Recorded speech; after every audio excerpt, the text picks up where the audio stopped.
Hello students, आज की इस वीडियो में हम जेके बोर्ड क्लास 10th सेशन फरवरी 2026 के लिए उर्दू के पेपर को डिस्कस करेंगे। ये वीडियो स्पेशली समर जोन के स्टूडेंट्स के लिए बनाई गई है। एक एक चीज़ को मैं इस वीडियो में डिस्कस करने वाला हूँ। आप इस वीडियो को आखिर तक ज़रूर देखें। तो चलिए स्टार्ट करते हैं। देखिए, सबसे पहले आपको बता दूं कि उर्दू का पेपर टोटल 80 मार्क्स का रहेगा। ठीक है, 80 में से आपको कहीं से भी सबसे पहले 68 मार्क्स को अच्छे से अटेम्प्ट करना है। यानी 80 मार्क्स में से आपने कहीं से भी 68 मार्क्स को ही अटेम्प्ट करना है। ठीक है, तो देखिए हिस्सा अलिफ में पहला सवाल क्या है कि दर्ज झैल इबारत को गौर से पढ़ें और इसके आखिर पर दी गई खाली जगहों को इसी इबारत से चुने गए मुनासिब अल्फाज से पूर्ण कीजिए। पूर्ण कीजिए मतलब आपको भरना है। इबारत का मतलब होता है इक्तिबास। ठीक है, देखिए इबारत क्या है। अक्सर वालिदैन बच्चों में झूठ बोलने की आदत खुद डालते हैं, इसलिए वो बालिग होकर यानी बड़े होकर ये आदत साथ रखते हैं और शऊरी व गैर शऊरी तौर पर समझते नहीं कि वो किस तरह अपनी ज़िंदगी को तबाह व बर्बाद कर रहे हैं। घर पर अगर कोई वालिद को बाहर से बुलाता है तो वालिद बच्चे के ज़रिए ये पैगाम देते हैं कि वो घर पर नहीं हैं। इस तरीके से बच्चा अपने वालिदैन की नकल उतारता है और वो झूठ बोलने पर कादिर हो जाता है। ये हरकत बुज़ाहिर मामूली सी होती है, मगर दरअसल ये कितना बदतरीन कसूर है और कितना बड़ा गुनाह है। ठीक है, तो देखिए आपने इबारत को अच्छे से रीड कर लिया। अब यहाँ पर जो फिलप्स हैं, बच्चे बालिग होकर ये आदत साथ रखते हैं, ये हमने पहली ही लाइन में देखा। ठीक है, दूसरे नंबर पर क्या है, वालिद बच्चे के जरिए ये पैगाम देते हैं, तो यहाँ पर आएगा पैगाम। ये सब कुछ पैराग्राफ में लिखा है, इसके लिए आपको अच्छे से पैराग्राफ को रीड करना है, यानी इस पैसेज को रीड करना है। तीसरे नंबर पर क्या है, वो किस तरह अपनी ज़िंदगी तबाह व बर्बाद करते हैं। ठीक है, यहाँ पर बर्बाद आएगा। फोर्थ नंबर पर क्या है, बच्चा अपने वालिदैन की नकल उतारता है। ठीक है, नकल उतारता है। उसके बाद मगर दरअसल ये कितना बड़ा कसूर है। ठीक है, बड़ा कसूर है, तो यहाँ पर आपने ऐसे लिखना है।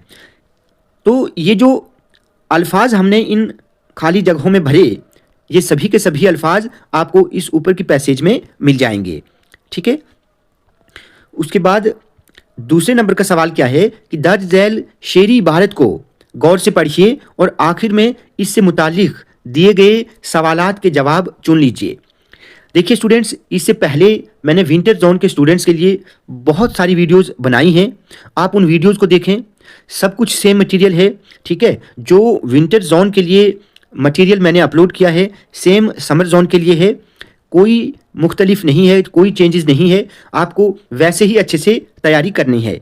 इस सवाल में आपको जितनी भी नज़में हैं उनको अच्छे से रीड करना है। नज़मों के साथ साथ रुबाई, कत्ता, मरसिया, जो कुछ आपके सिलेबस में है, ठीक है, गज़लों के अलावा उनको आपने अच्छे से रीड करना है। उन्हीं में से आपको ये बंद पूछा जाएगा। अब देखिए बंद यहाँ पर क्या पूछा गया है, परवाना एक पतंगा, जुगनू भी एक पतंगा, वो रोशनी का तालिब, ये रोशनी सरापा, हर चीज़ को जहां में कुदरत ने दिल बरी दी, परवाने को तपिश दी, जुगनू को रोशनी दी। सबसे पहले तो आप ये पहचानें कि ये बंद किस नज़्म का है। ठीक है, तो ये बंद लिया गया है नज़्म जुगनू से। ठीक है, आपके सिलेबस में नज़्म जुगनू है और उस नज़्म के जो शायर हैं वो हैं डॉक्टर सर मोहम्मद इकबाल। परवाना आप जानते हैं एक छोटा सा कीड़ा होता है जो लाइट के ऊपर मंडराता है, आपने अक्सर देखा होगा। पतंगा कीड़े को कहते हैं। ठीक है, तालिब का मतलब होता है चाहने वाला, तलबगार। सरापा का मतलब होता है सर से पांव तक। ठीक है, सर से पांव तक। दिल बरी का मतलब होता है दिल लुभाने का अमल। ठीक है, दिल रुबाई जिसको हम कहते हैं। परवाने को तपिश दी, तपिश यानी हीट, गर्मी, और जुगनू को रोशनी दी। ठीक है, आपने इसको समझ लिया। अब देखिए सवाल क्या है कि परवाना क्या है। अब देखिए परवाना क्या है, तो परवाना एक पतंगा है। यहाँ पर लिखा हुआ है परवाना एक पतंगा, तो यहाँ पर परवाना जो है ये पतंगा है। इसका ऑप्शन बी जो है ये सही रहेगा। दूसरे नंबर पर क्या है, रोशनी का तालिब कौन है। देखिए मैंने आपको बता दिया, रोशनी यानी लाइट के ऊपर कौन मंडराता है, रोशनी का तलबगार कौन होता है, रोशनी का चाहने वाला कौन होता है, तो ये होता है परवाना। ठीक है, उसके बाद जुगनू को क्या दिया गया है, तो जुगनू को ऑप्शन बी दैट इज रोशनी जो है वो दी गई है। ठीक है, उसके बाद क्या है, हर चीज को कुदरत ने क्या दी, तो हर चीज को कुदरत ने दिलबरी दी है, दिल रुबाई जिसको हम कहते हैं। उसके बाद रोशनी सरापा कौन है, यानी सर से पांव तक कौन रोशनी सरापा है, तो ये है जुगनू। ठीक है, जब आप जुगनू को देखते हैं तो वो सर से पांव तक रोशनी से सरापा होता है। ठीक है, उसके बाद सवाल नंबर 3 क्या है कि दर्ज झैल इबारत को गौर से पढ़िए और इसके आखिर पर पूछे गए सवालात के जवाब लिखिए। देखिए बहुत आसान है, सबसे पहले आप इस इबारत को अच्छे से रीड करेंगे। इबारत क्या है, एक डॉक्टर का कॉल है। ठीक है, कॉल किसको कहते हैं, जिसको हम यानी कोटेशन बोलते हैं, थॉट बोल सकते हैं, या कहना, यानी डॉक्टर का, किसी एक डॉक्टर का कहना है कि तंबाकू पीने की मुजिर आदत डालने से अपना गला घोंट कर मर जाना बेहतर है। मुजिर का मतलब होता है बहुत खतरनाक, जहरीली या बुरी आदत। तंबाकू का जहरीला असर दांतों को भी नुकसान पहुंचाता है। तंबाकू पीना फजूल खर्ची में दाखिल है। कैंसर जैसे मुहल्लक मर्ज का आगाज हुक्का नोशी और सिगरेट पीने का अंजाम है। मर्ज कहते हैं बीमारी को, मुहल्लक का मतलब होता है खतरनाक। देखा गया है कि अक्सर होनार और अच्छे लड़के सिगरेट नोशी की वजह से तबाह व बर्बाद हो जाते हैं। ठीक है, आपने अच्छे से इसको समझ लिया। अब देखिए पहला सवाल क्या है, अपना गला घोंट कर मर जाना किससे बेहतर है, तो ये किससे बेहतर है, तंबाकू पीने की मुजिर आदत डालने से अपना गला घोंट कर मर जाना बेहतर है। ठीक है, उसके बाद दूसरा सवाल क्या है, तंबाकू पीना किस में दाखिल है, तो ये फजूल खर्ची में है। देखिए यहाँ पर तंबाकू पीना फजूल खर्ची में दाखिल है। ठीक है, तीसरे नंबर पर क्या है, कैंसर जैसे मुहल्लक मर्ज का आगाज किस चीज का अंजाम है। देखिए हमने यहाँ पर देखा किस चीज का अंजाम है, ये हुक्का नोशी और सिगरेट पीने का अंजाम है। ठीक है, हुक्का नोशी और सिगरेट पीने का अंजाम है। तंबाकू का जहरीला असर किसको नुकसान पहुंचाता है, तो हमने ऊपर इबारत में देखा था, दांतों को नुकसान पहुंचाता है। ठीक है, दांतों। पांचवें नंबर पर क्या है, होनार और अच्छे लड़के किस वजह से तबाह व बर्बाद हो जाते हैं, तो ये सिगरेट नोशी यानी सिगरेट पीने की वजह से तबाह व बर्बाद हो जाते हैं। उसके बाद हिस्सा बे में देखें, चौथा सवाल क्या है। अब चौथे सवाल में 2 पार्ट मिलेंगे, अलिफ और बे पार्ट। अलिफ पार्ट क्या है कि दर्ज झैल हुरूफ में से सिर्फ 3 को जुमलों में इस तरह इस्तेमाल कीजिए कि इनका मुजक्कर या मुअन्नस होना वाजे हो जाए। ठीक है, सबसे पहले तो आपको यह पता होना चाहिए मुजक्कर होता क्या है।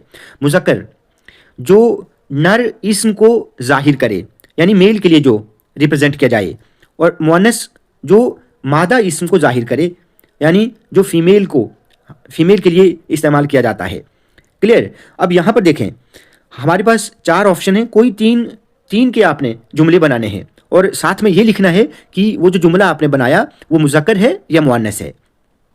पहले नंबर पर है दूध। अब देखिए दूध जो है ये मुज़क्कर है, ठीक है, दूध मीठा है।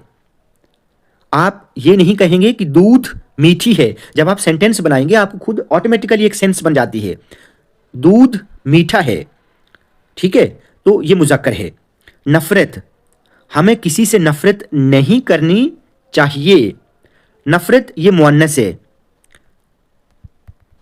मुझे उससे नफरत हो गई है। आप कोई भी जुमला बना सकते हैं लेकिन याद रहे नफरत जो है ये मुअन्नस है। उसके बाद है जहालत। जहालत का मतलब होता है बेइल्मी, ठीक है, तो जहालत जो है ये भी मुअन्नस है, जहालत दूर हो गई है, आज के ज़माने में जहालत दूर हो गई है, तो जहालत भी मुअन्नस है। रुमाल, आपका रुमाल बहुत अच्छा है, तो देखिए अच्छा है, तो ये रुमाल जो है ये मुज़क्कर है, रुमाल जो है ये मुज़क्कर है।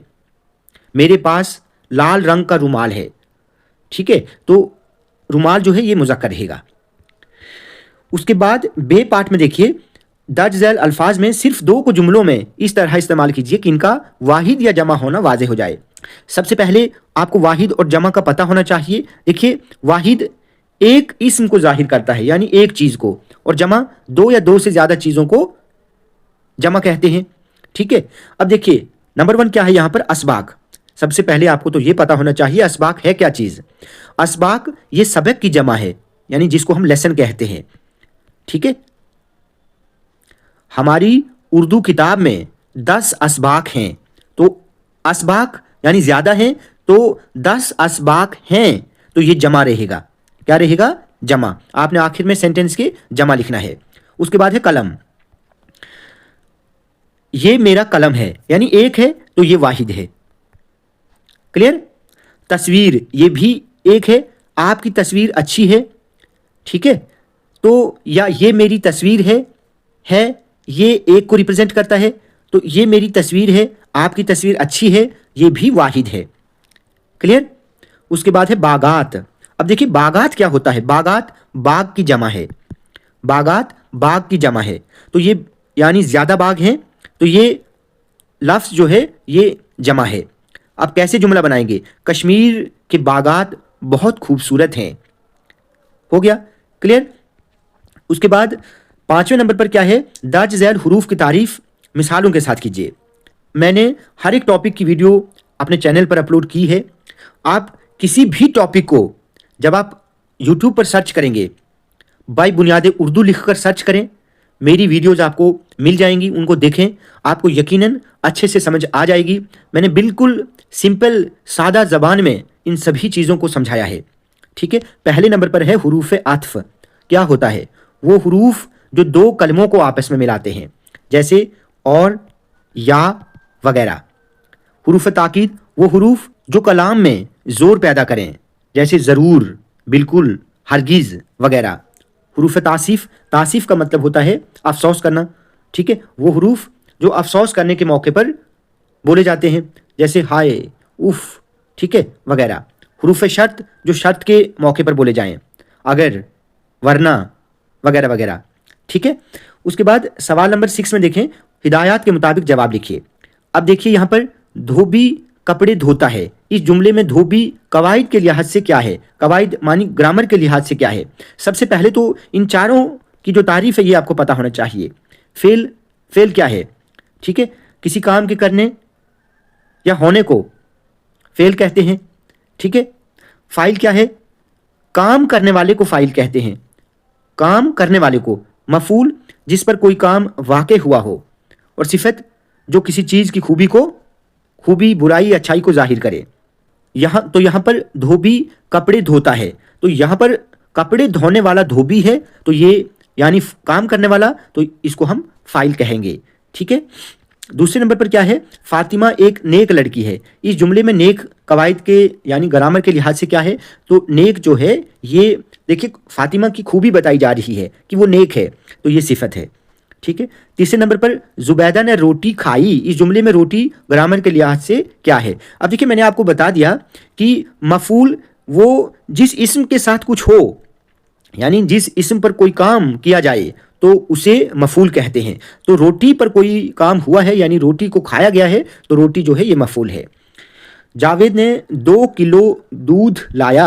इस जुमले में 2 किलो ग्रामर के लिहाज से क्या है? तो 2 किलो यहाँ पर ये सिफत मिकदारी है। क्लियर? 2 किलो। उसके बाद 5वें नंबर पर है मुख्तार जवान है। इस जुमले में जवान कवायद के लिहाज से क्या है? तो देखिए मुख्तार जवान है, तो जवान जो है ये सिफत है, ठीक है, सिफत। 7वें नंबर पर दर्ज झैल मुहावरात में से सिर्फ 2 को जुमलों में इस्तेमाल कीजिए। यहाँ पर 3 पार्ट है, 3 में से आपने 2 के जुमले बनाने हैं।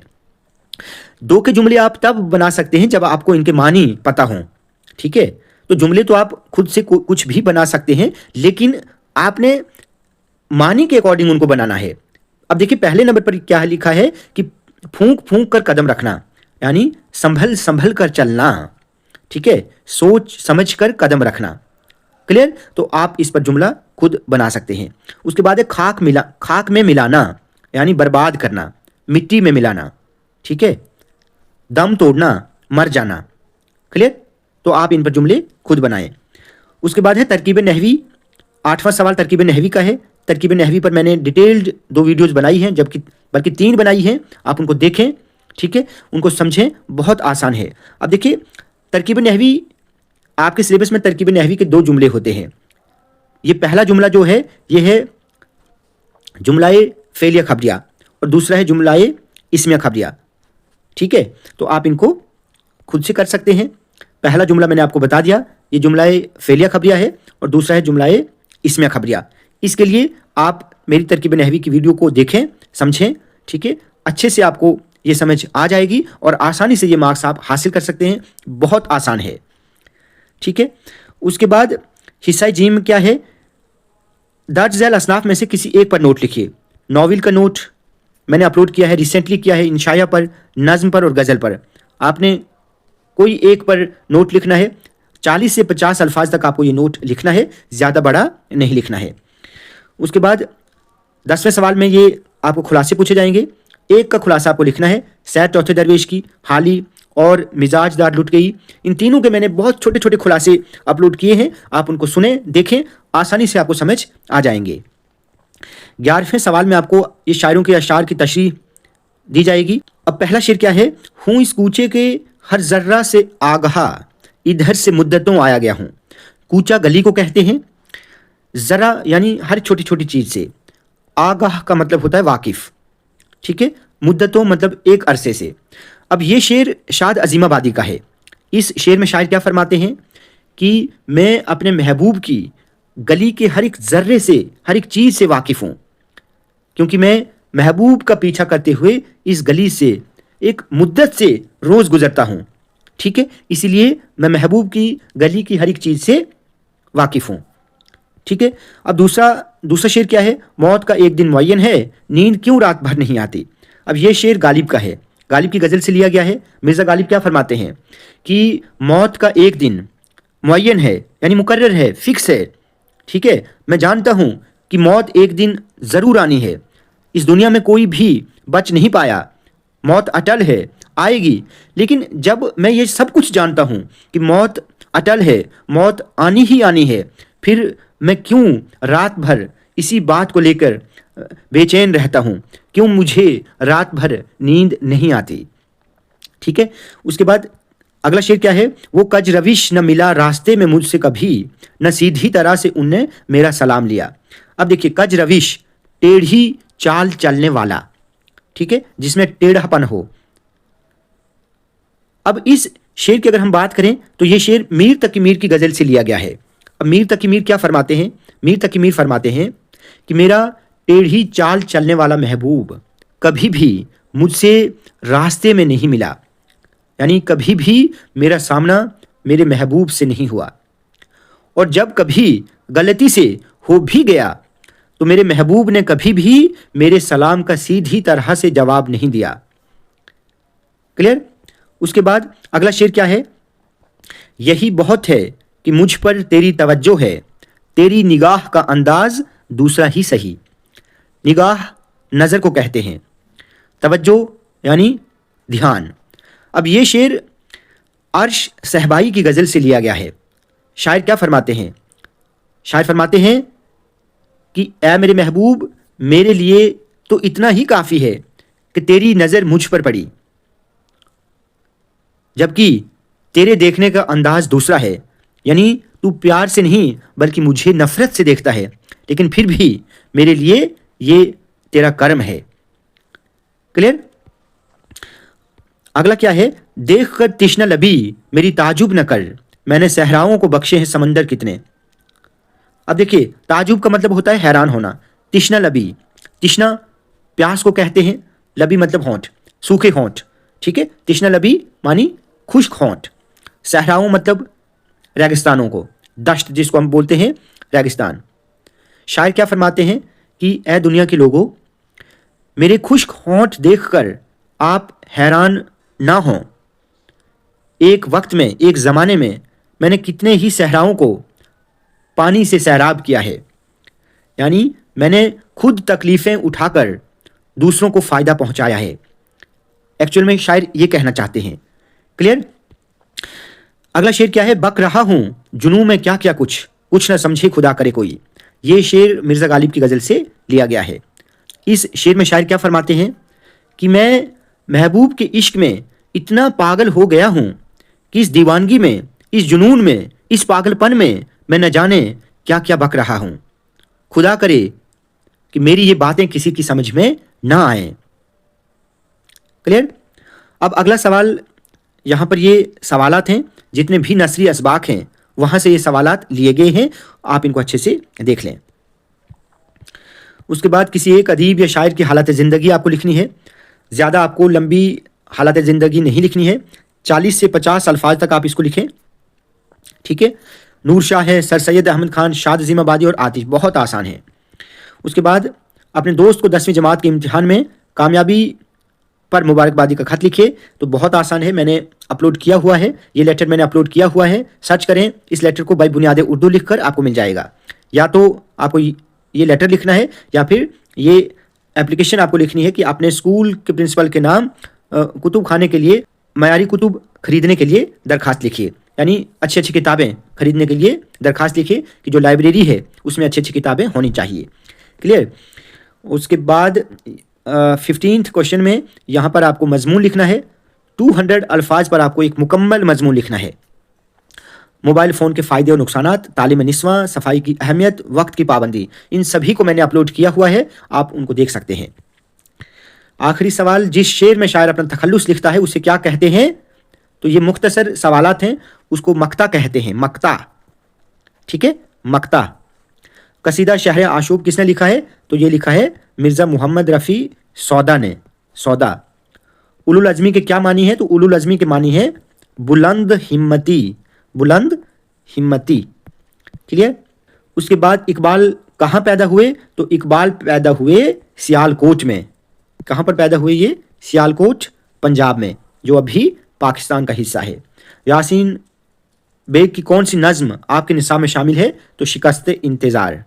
बनी नौ है इंसान का गम खाराया, इनके लिए कहा गया है? तो ये पैगंबर इस्लाम रसूल पाक के लिए कहा गया है।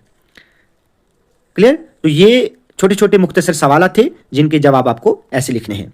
आज की वीडियो आपको अच्छी लगी हो तो आप प्लीज़ इस वीडियो को ज़्यादा से ज़्यादा लाइक और शेयर करें और चैनल को सब्सक्राइब करना ना भूलें।